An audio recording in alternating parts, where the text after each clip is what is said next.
한 번도 어떤 경우에도 제보자의 신원을 밝힌 적은 없습니다. 그게 위험을 감수한 이들에 대한 도리이기도 하고 제 나름의 윤리이기도 합니다. 그래서 오늘도 제보자의 신원은 밝힐 수 없다는 점 양해를 부탁드리고요. 그럼에도 이 자리에 오게 된 것은 위험이 계속된다고 판단해서입니다. 질문 주시면 성실하게 답변하겠습니다. 예, 계엄 직후 어떻게 피신했습니까? 제가 처음 받은 제보는 체포조가 온다가 아니라 암살조가 가동된다였습니다. 즉시 피신하여 만약 계엄이 해제되지 않는다면 제게 남은 시간이 몇 시간인지 가늠하고 남아있는 시간 동안 할 일을 정리하였습니다. 지금 암살조 얘기를 하셨는데요. 혹시 이 HID 암살조 내용이 이미 언론에 보도됐습니다. 예, 그래서 이 보도된 후 암살조인 것을 알게 됐는데 그게 이렇게 과거의 암살조를 들은 것으로 혹시 착각하진 않으셨습니까? 그런 의혹 제기가 가능할 수 있겠는데요. 암살조 이야기가 언론에 처음 등장한 것은 지난 월요일 MBC 라디오 방송에서 김병주 의원의 인터뷰를 통해서였습니다. 제가 그 인터뷰를 듣고 나중에 지어낸 이야기가 아니라는 근거는 오늘 어쩔 수 없어 처음 밝힙니다만 김병주 의원에게 암살조 제보를 한 사람이 접니다. 네. 김병주 의원에게 제가 처음 들은 것이 아니라 김병주 의원이 저로부터 처음 이야기를 듣고 첫 반응은 그럴 리가 없다는 것이었고 서너 시간 후에 사실이라고 알려주었습니다. 이 내용은 김병주 의원에게 문의하시면 크로스 체크가 금방 될 거라고 생각합니다. 이 정도면 근거가 될 거라고 생각합니다. 이 암살조 외에 또 제보를 받은 것이 있습니까? 생화학 테러에 대한 제보를 받았고 역시 김병주 의원에게 전달하였고 그 공개 여부는 김병주 의원이 판단할 것으로 알고 있습니다. 그리고 암살 관련하여 이것은 중요한 내용이라 제가 메모를 좀 확인하겠습니다. 네.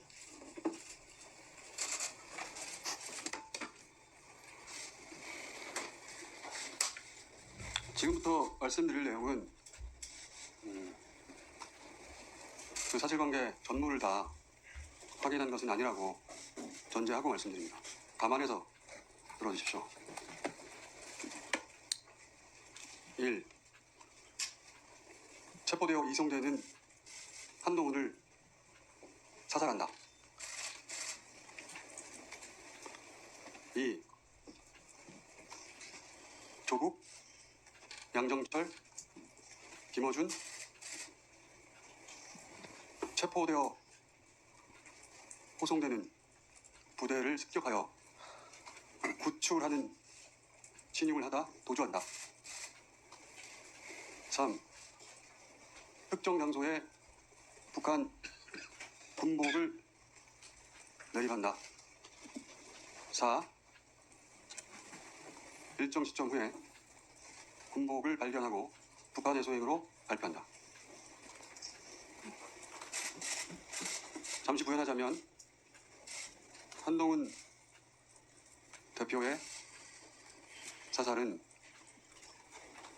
북한의 소행으로 몰기 용이한 여당 대표이고 조국, 양정철, 김어준의 구출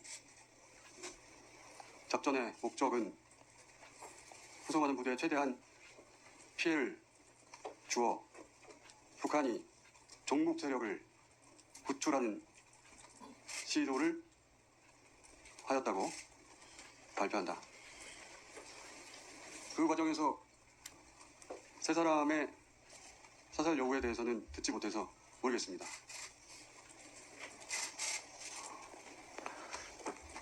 그 외에 더 있습니다. 네.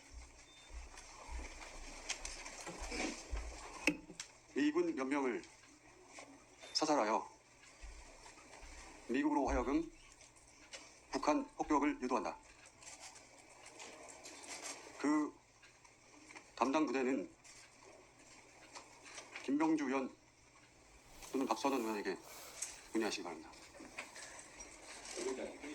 예, 매우 충격적인 내용인데요. 이게 제보자가 알겠습니다. 예, 말씀하십시오. 북한산 무인기에 북한산 무기를 탑재하여 사용한다. 이 정도 하겠습니다.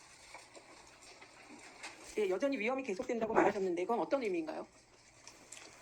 우선 이 이야기가 워낙 황당한 소설 같은 이야기라 출처를 일부 밝히자면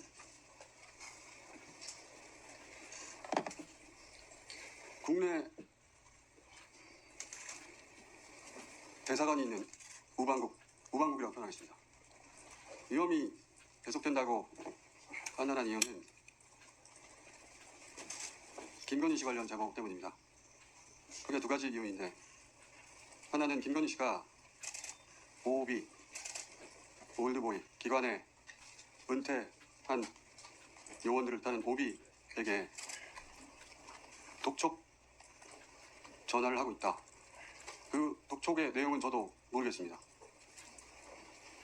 불완전한 제보이기 때문에 평상시라면 저 혼자 알고 있었을 내용인데, 어제 윤석열 담화를 듣고 혹여라도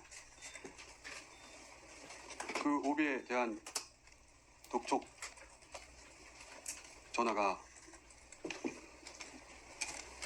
사회질서 교란과 관련될 일일 가능성이 조금이라도 있다면, 더군다나 남편이 군통수권자인 상황에서 그 어떤 위험도 감수해서는 안 된다는 생각에서 공개하는 바이고요. 혹시 두 더 말씀? 번째는 이 역시 평상시라면 황당한 이야기라고 다루지 않았을 제보인데, 어제 담화를 듣고서 생각이 바뀌었습니다. 김건희 씨가 개헌 후 개헌을 통해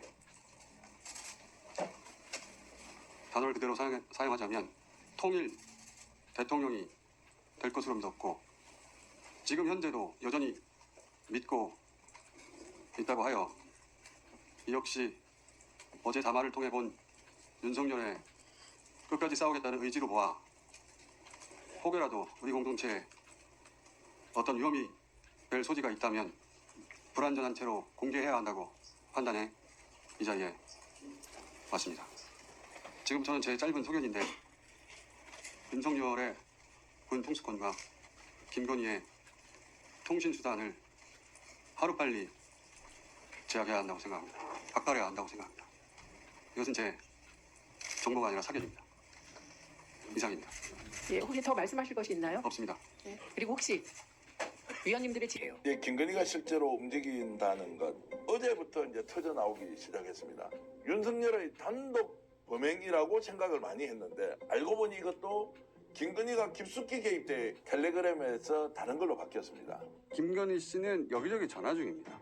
남편보다 더 위험해요. 기관을 은퇴한 오비들 모아서 이상하게 예비역들과 결부돼서 점조직으로 모든 게 움직이고 있어요. 그게 HID 오비들을 의미하는 겁니다. HID 들어갈 때 뭐 입고 가요? DMZ 돌파 훈련할 때 갔다 왔고요. 자, 초소부터 인민군 복장 입습니다.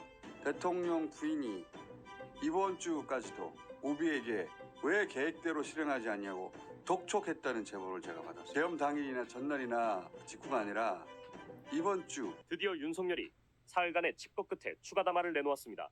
하지만 윤석열의 담화는 담화가 아니라 국민들을 향한 완전한 선전포고 그 자체였는데요. 이 때문에 안 그래도 불안에 떨고 있던 국민들의 불만이 임계점을 넘어버렸습니다. 네, 그렇습니다.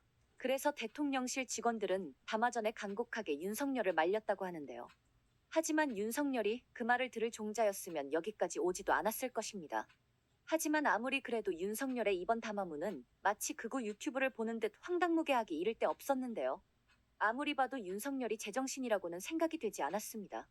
대체 윤석열은 왜 이러는 걸까요? 네. 김건희 씨가 굉장히 사악할 뿐만 아니라 굉장히 어리석은 사람이구나. 그러니까 어리석은 동시에 사악해요. 왜 그렇죠? 이거 되게 어려운 조합이거든. 똑똑하고 사악한 경우 있습니다. 이명박 대통령 같은 그렇죠. 케이스가 이분의 남편 되는 분은 그냥 어리석어. 그냥 어리석은데- 어리석은 남자와 사악하고 어리석은 여자가 커플이 되잖아. 그럼 누가 누구를 지배할 것 같아요? 사악하고 어리석은 쪽이. 그렇습니다.